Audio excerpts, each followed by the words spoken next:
Entreprise et passion sur Logos FM. Logos FM. La chronique économique de Marie-Luce Beson pour faire rayonner notre territoire.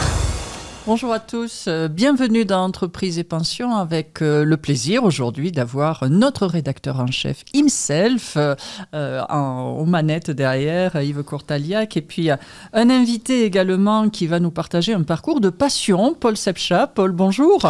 Bonjour Marie-Luce. Paul, créateur d'Inside Audiovisuel. Alors, avec un nom pareil, un patronyme pareil, j'imagine qu'on est auvergnat, mais vous allez quand même nous le raconter, Paul. Alors, vous êtes d'où ? Je suis auvergnat, tout à fait, vous avez raison. Je suis né dans un petit village sur le massif du Sancy, qui s'appelle la Tour d'Auvergne, il y a 36 ans maintenant. Voilà, pur produit auvergnat, comme je vous le disais. Après, j'ai beaucoup voyagé quand même. Alors, un parcours très éclectique, hein, on va le voir. Alors, la Tour d'Auvergne, magnifique, oui, avec ses orgues, avec ses pas de géant sur cette place. Tout à fait. Sur cette place, sur la haute ville, et ces innombrables marches qui descendent jusqu'au lac. C'est un village connu, hein, pour un tout petit village de 600 habitants. Oui. Oui, c'est un endroit absolument magnifique. Alors, qu'est-ce qui va vous amener, quel va être ce parcours initial qui va vous amener vers le monde au final ? Alors, écoutez, j'ai suivi mes parents déjà quand j'étais petit. Donc, mon père travaillait dans la recherche publique, donc il a beaucoup voyagé. Après le massif du Sancy, on est parti dans les Caraïbes, figurez-vous. C'est pas la même. Il y a de l'eau, pareil, il y a de l'eau. C'est pas les mêmes latitudes. Donc, on est resté 2 ans là-bas. Et ensuite, nous sommes partis en Bretagne. Et par la suite, j'ai fait mes études dans le sud de la France avant de revenir évidemment aux sources de notre belle région auvergnate. Des études de quoi, Paul ? Qu'est-ce qui portait le petit Paul de l'époque ? Alors, le petit Paul de l'époque, c'était un artiste. donc, naturellement, je me suis dirigé vers des études en lien avec ce monde-là. J'ai fait un BTS audiovisuel spécialisé dans le son. Donc, j'ai été ingénieur du son pendant 15 ans, un peu plus de 15 ans. Donc, j'ai pu suivre des artistes en tournée dans le monde entier. Et à défaut d'être devenu un guitariste célèbre, j'ai pu en côtoyer pas mal. Alors, j'aurais voulu être un artiste. Ingénieur du son, ça consiste en quoi ? On porte des câbles, on met des casques, on fait quoi ? Voilà, c'est ça exactement. En fait, on va, pour faire simple, optimiser la diffusion de la musique pour le public présent dans les salles, dans les théâtres, dans les salles de concert, les zéniths. Voilà. Mais comment on s'introduit dans ce milieu-là ? On arrive un matin en disant, voilà, moi je suis ingénieur du son, je suis à votre dispo et tout le monde vient vous chercher. Comment ça se passe, l'accroche ? Alors, c'est la force de ce métier, c'est quand même que si vous êtes volontaire et compétent, vous pourrez assez facilement travailler. C'est-à-dire que moi, dans ma vie, j'ai jamais fait de CV, jamais fait de lettre de motivation. Je me suis présenté dans des entreprises en disant voilà, je sais faire ça, j'ai envie de travailler. Et puis vous commencez entre guillemets au bas de l'échelle, effectivement vous tirez des câbles et puis petit à petit on vous donne quelques responsabilités. Vous allez toucher vos premières consoles de mixage et puis petit à petit voilà, vous faites votre réseau et grâce à ce réseau-là vous arrivez à travailler et à aller vers vos objectifs. Moi c'était de faire des tournées avec des artistes, j'en ai fait pas mal. On peut en donner quelques-uns ? Il y a des anecdotes, j'imagine, des racontables et des pas racontables. Il y en a eu plein d'anecdotes. J'ai travaillé. La dernière tournée que j'ai faite, c'était avec les Gypsy Kings. Une tournée autour du monde avec les Gypsy Kings. Et je me suis arrêté là-dessus. Mais auparavant, j'ai travaillé avec beaucoup d'artistes français, beaucoup d'artistes. Donc, j'ai fait beaucoup de variétés françaises au départ. Ensuite, je suis parti vers de la musique un peu plus extrême. J'ai fait des tournées mondiales avec des artistes de métal, de hard rock, un petit peu partout. Et voilà un petit peu le parcours. Ça veut dire que vous intégrez leur équipe, c'est facilitateur par rapport au fait de choisir ensuite des gens dans les pays dans lesquels on est, parce qu'on connaît le matériel, parce qu'on connaît les habitudes peut-être des artistes aussi ? Oui, alors en fait, l'artiste a son équipe technique qui le suit partout. et cette équipe-là va coordonner les équipes locales, parce que quand on part en Russie, quand on part aux États-Unis, on n'emmène pas l'intégralité du matériel. Donc moi j'étais chef d'équipe, j'étais responsable technique, donc je coordonnais les équipes locales et les équipes de la tournée pour faciliter effectivement le montage et le bon déroulement des concerts. 15 ans ouais. Sur les routes du monde. 15 ans sur les routes du monde, c'est ça. Et puis par la suite, j'ai une petite fille, donc que j'aime voir grandir. Et donc du coup, ça m'a un petit peu rapproché de la maison et un peu moins envie de partir sur les routes de ce fait. Donc j'ai travaillé aussi en local, avec des entreprises locales de l'audiovisuel. Ce qui a encore plus développé mon goût pour l'audiovisuel et de plus en plus vers l'image. Ce qui m'a poussé derrière à une petite reconversion quand même, passer du son à l'image et à créer Inside Audiovisuel. Et alors, qu'est-ce qui va permettre... Alors, c'est un petit peu l'inverse aujourd'hui, puisque pour un homme d'image, être juste au micro d'une radio, ça doit être un peu frustrant. Mais quelle est la passerelle, je vais dire, qu'il peut y avoir entre ce monde du son dans lequel on est complètement focus sur le rendu audio qu'il va y avoir derrière, et puis cette bascule vers le monde de l'image. Qui a peut-être des similitudes. Ah oui, complètement. Moi, je trouve que le son et l'image, pour moi, c'est exactement la même chose. Ça part déjà de la captation du son ou de l'image. Donc, pour de l'image, à la place d'un micro, on utilise une caméra. Mais derrière, que ce soit en post-production, c'est la même chose. On va le traiter de la même façon. Et à la fin, au lieu d'aller taper dans les oreilles des auditeurs, on va leur montrer des images qu'on aura un petit peu sublimées par différentes techniques. Et donc en fait, moi je trouve vraiment beaucoup de similitudes entre le son et l'image. Et de toute manière, aujourd'hui, quand on fait de la vidéo, quand on regarde un film au cinéma, le son et l'image sont indissociables. C'est deux produits qui sont complètement complémentaires. Ça va être quoi la bascule? C'est la Covid qui fait s'interroger sur soi? C'est la trentaine qui amène à des interrogations? C'est quoi? Comme je vous ai dit, donc déjà ma fille que j'avais envie de voir grandir, donc forcément moins envie de partir sur les routes. Mais oui, le Covid a fait beaucoup réfléchir énormément de gens dans le secteur, parce que dans le secteur de l'événementiel, dans le secteur culturel, toute l'industrie s'est un petit peu arrêtée pendant plus d'1 an.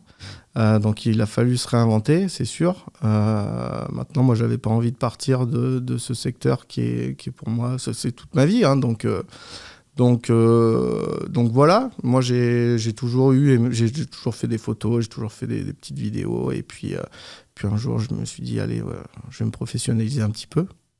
Donc oui, le Covid a été un moment de réflexion, mais c'était plutôt une bénédiction finalement. Et donc là, ça va être une reconversion, ça va être un accompagnement à la création d'entreprise. Comment ça se passe ? Alors, à ce moment-là, moi, je me suis lancé en tant que freelance, en tant qu'auto-entrepreneur, en captation, montage de films. J'ai travaillé avec différentes entreprises. Et par la suite, un petit peu d'ambition aussi, de se dire, c'est sympa de travailler tout seul, mais moi, ce que j'ai envie de faire, c'est un projet un petit peu plus sérieux, conséquent, avec quelques ambitions nationales, internationales. Donc, j'ai créé derrière mon agence qui s'appelle Inside Audiovisuel, et qui est aujourd'hui, on va dire, un lieu où on vient faire des synergies entre différents talents pour amener des projets toujours plus gros et des projets toujours plus de qualité pour les clients de l'agence. Alors, c'est un métier dans lequel il y a eu beaucoup de nouveaux arrivants sur les dernières années, peut-être aussi parce que alors non, mon rédacteur en chef me dirait on ne donne pas de nom de marque, parce que les téléphones ont évolué et permettent de faire des captations où chacun, en créant un réel ou en filmant son petit déjeuner, a l'impression d'être devenu Yann Arthus Bertrand. Qu'est-ce qui va, sans dénigrer qui que ce soit, être différenciant dans ce métier, puisque vous faites de la photo et de la vidéo, plus de la vidéo que de la photo, j'imagine, mais malgré tout, on évoquera tout à l'heure cette vision un peu, cette sensibilité que vous mettez dans les vidéos, et vous m'avez montré quelques-unes de vos réalisations qui m'ont interpellée pour certaines, qu'il s'agisse du monde agricole avec la FNSEA de Charente ou qu'il s'agisse de la Fondation Jacques Chirac, par exemple. Mais qu'est-ce qui va être différenciant à la base? Parce qu'il y a une caméra, un micro et un regard derrière. Alors, vous avez raison sur le fait qu'aujourd'hui, beaucoup de gens font les vidéos tout seuls avec leur téléphone portable. Pour autant, c'est assez limitant parce que déjà, on n'a pas forcément l'approche professionnelle du montage, l'approche professionnelle du cadrage, comment faire une belle composition, la gestion du son qui est extrêmement importante dans une vidéo. Quand vous filmez avec votre téléphone portable, le son, ça restera celui de votre téléphone portable. Donc, aujourd'hui, en tant que professionnel, nous, ce qu'on apporte, c'est déjà l'expertise professionnelle et technique, donc avec du matériel de pointe, qui fait que, en termes de qualité, on n'arrivera jamais. Un iPhone n'arrivera encore jamais à nous battre. Il l'a dit, hein. C'est pas moi. Hein. Même si aujourd'hui on fait des choses formidables avec un téléphone portable, nous on travaille pas avec des téléphones portables, on travaille avec des caméras professionnelles qui nous permettent de maîtriser l'intégralité des paramètres qu'on peut appliquer sur une image. Donc voilà, déjà la différence majeure. Et derrière, l'approche entre guillemets artistique, ou du moins un regard holistique sur ce que doit être le rendu final pour le client. C'est-à-dire qu'on a des considérations que sans doute juste une personne avec son téléphone portable n'aura pas acquises par une expérience. Il y a le fait, j'imagine, d'écouter déjà, de comprendre quel est l'objectif, quel est le message qu'il doit y avoir derrière. C'est ça, on fait de la pré-production. Nous, ce qu'on essaie de faire, comme je vous dis, c'est de travailler de manière holistique, c'est-à-dire on prend le projet dès la conception et on va suivre jusqu'à sa diffusion. Alors nous, on ne fait pas de diffusion parce qu'on est simplement une agence de création de contenu audiovisuel, mais on a des partenaires qui s'occupent de ça pour les clients. Je pense notamment à Phébus Communication, que vous connaissez bien.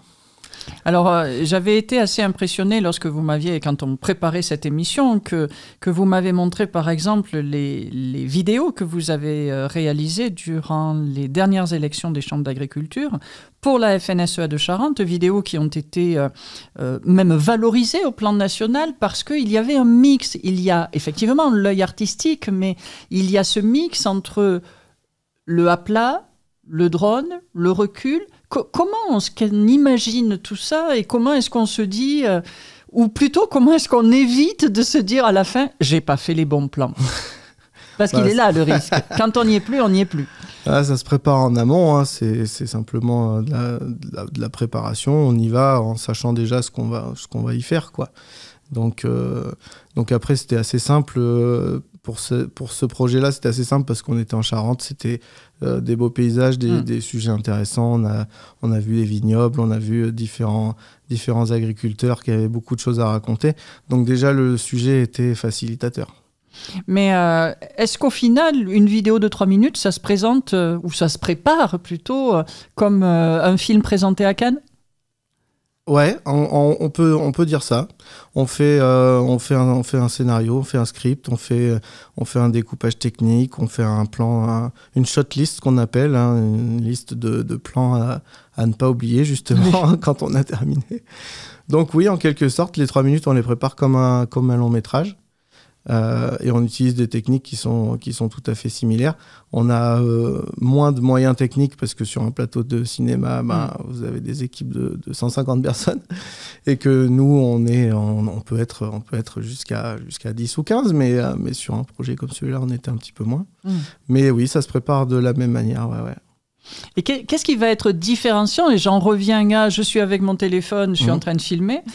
Qu'est-ce qui va être différenciant dans cette émotion que vous pouvez faire transparaître derrière. Comment est-ce qu'on arrive à faire s'exprimer les gens qu'on est en train de filmer, qui n'y sont pas forcément ni préparés ni habitués, et comment est-ce qu'on les amène à passer le message qu'ils souhaitent faire passer? Parce qu'il y a le moment de préparation, j'imagine, où là, tout le monde se lâche autour d'une tasse de café, et puis il y a le clap de la caméra. Ah, ouais. Comment on passe de l'un à l'autre? C'est un moment qui est généralement assez difficile pour les intervenants parce que la caméra, ça induit toujours un petit stress qui est... alors les gens sont plus ou moins sensibles, mais certains sont très très sensibles. Nous, notre travail aussi, c'est de les mettre à l'aise déjà. Donc, de ne pas leur rajouter du stress. Et pourtant, vous rajoutez à chaque fois le projecteur, le réflecteur, la caméra, le pied, le micro. Donc, le stress, il y est quand même. Oui, mais nous, enfin, en tout cas chez Inside, nos équipes, on les compose avec des gens qui sont techniquement très très compétents, mais qui ont aussi des valeurs humaines et une certaine sympathie. C'est l'empathie, quoi. C'est le relationnel qui va faire la différence. C'est ça. Le relationnel, ça va tout changer parce qu'en fait, quand vous allez avoir une personne qui est à l'aise en face de vous, là, elle va pouvoir délivrer le message qu'elle a envie de donner. Et ça, c'est aussi important que l'aspect technique sur une vidéo. Alors, cette humanité que vous faites passer dans vos vidéos, dans vos enregistrements, dans vos captations, on la retrouve aussi puisque vous m'avez montré un certain nombre de vidéos que vous réalisez pour la Fondation Jacques Chirac. Là, comment fait-on? Est-ce que c'est explicable d'abord, je ne sais pas, mais comment fait-on pour montrer, transcender quelque part et ne pas tomber dans le pathos malgré tout? Comment est-ce qu'on arrive à trouver cet équilibre un peu fin qui va donner de la fierté aux accompagnants, qui va donner de la fierté aux encadrants, qui va rassurer les familles également, sans tomber dans un misérabilisme qui n'a pas lieu d'être? C'est exactement ce que vous dites, c'est que ça n'a pas lieu d'être. La Fondation Jacques Chirac, c'est une structure qui amène pour moi que du positif. Donc on ne peut que retranscrire cette positivité dans l'image. Donc nous, derrière, on va travailler sur la musique, sur les scènes qu'on va filmer, mais tout ce qu'on a envie de montrer dans ces projets-là, c'est que c'est formidable. Donc on n'a aucun intérêt à venir y mettre des larmes et du pathos. On a évoqué cette sensibilité qui est la vôtre et celle de votre équipe autour de toutes les captations que vous faites, qui est différenciant parce qu'il y a beaucoup de concurrence dans ce domaine de l'audiovisuel, photo et vidéo. Alors, on va revenir un peu sur Inside Audiovisuel, création que vous avez voulu pour devenir indépendant. Alors, comment ça se passe? Eh bien, écoutez, ça se passe très bien. Bien. Ça se passe très bien. Nos clients sont tous contents. On n'a jamais eu de retour négatif sur ce qu'on a fait. C'est parce qu'on y met déjà beaucoup d'énergie et beaucoup de notre cœur. On met vraiment du cœur à l'ouvrage. Donc, tous nos clients sont satisfaits.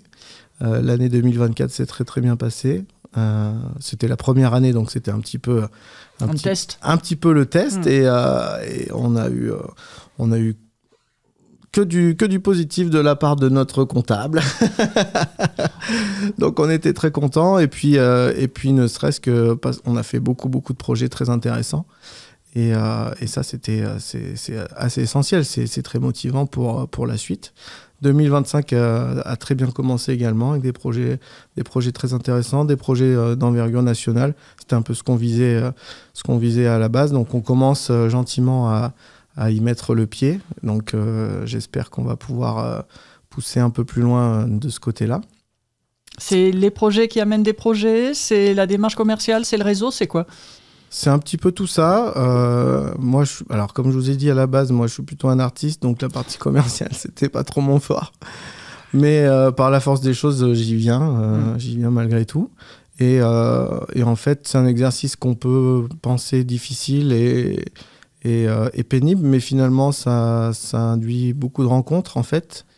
Et c'est une vraie richesse. On rencontre d'autres chefs d'entreprise de différents secteurs, on tisse des liens Et en fait, ça devient plutôt agréable comme exercice finalement. Alors, quels sont les grands projets 2025 et à venir? Alors, on a plein de choses. Ah, très bien. On a travaillé déjà les grands projets, c'est qu'on a travaillé avec des grands noms, des grands groupes français pour leur communication. Donc on s'est permis de faire des choses qui étaient vraiment très intéressantes.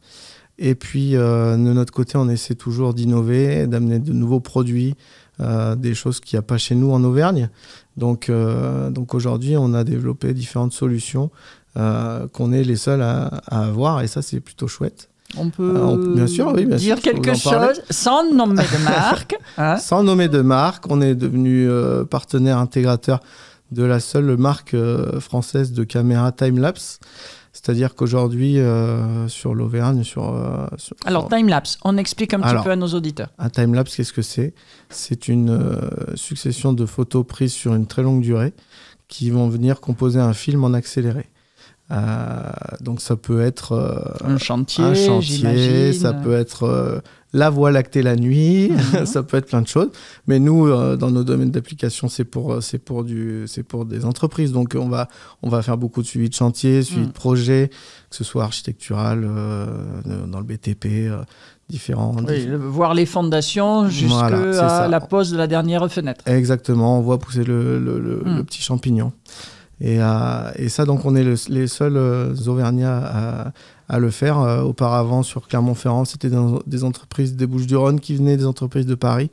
Donc, on s'est dit, il y a un vrai manque là-dessus. Nous, on est une entreprise qui est partenaire, qui est membre de la marque Auvergne. Donc, on a envie de promouvoir notre territoire et voilà. Et aujourd'hui, on apporte cette solution-là. Et d'autres projets aussi ? D'autres projets aussi, des projets photos avec des solutions qui utilisent de l'intelligence artificielle, qui permettent aujourd'hui, par exemple, sur un événement, vous avez un événement, vous faites intervenir Inside Audiovisuel, donc vous avez déjà nos photographes professionnels qui sont à votre disposition, et les photos directement sorties de nos boîtiers photos se retrouvent sur votre téléphone portable instantanément grâce à l'intelligence artificielle. Donc ça, c'est une solution effectivement de pointe que seul Inside Audiovisuel amène aujourd'hui sur l'événementiel auvergnat. Alors, c'est intéressant ce que vous dites. Je ne dis pas que le reste ne l'était pas, bien loin de moi. Mais par contre, on entend beaucoup parler d'IA actuellement, effectivement, qui est censé être la panacée.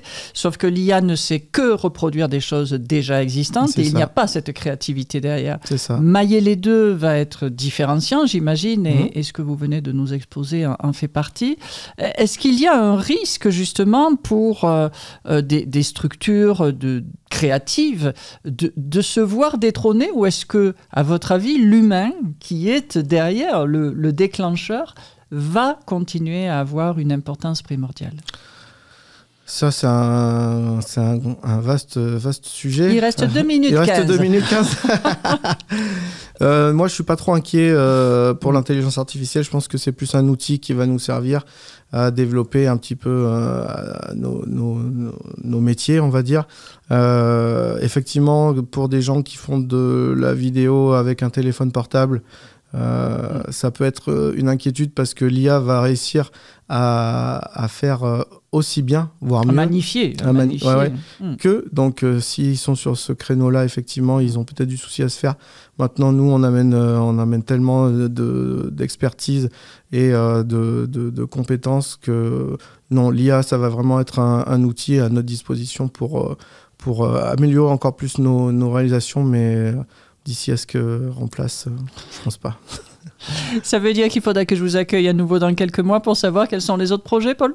Eh ben, avec grand plaisir. C'est toujours sympathique de vous voir et de venir ici à Logos. Merci à vous. Merci Paul Sebcha, fondateur d'Inside Audiovisuel. Merci de nous avoir suivis sur Logos FM une nouvelle fois. Et à très bientôt dans Entreprise et Passion. C'était Entreprise et Passion sur Logos FM. La chronique économique de Marie-Luce Beson pour faire rayonner notre territoire.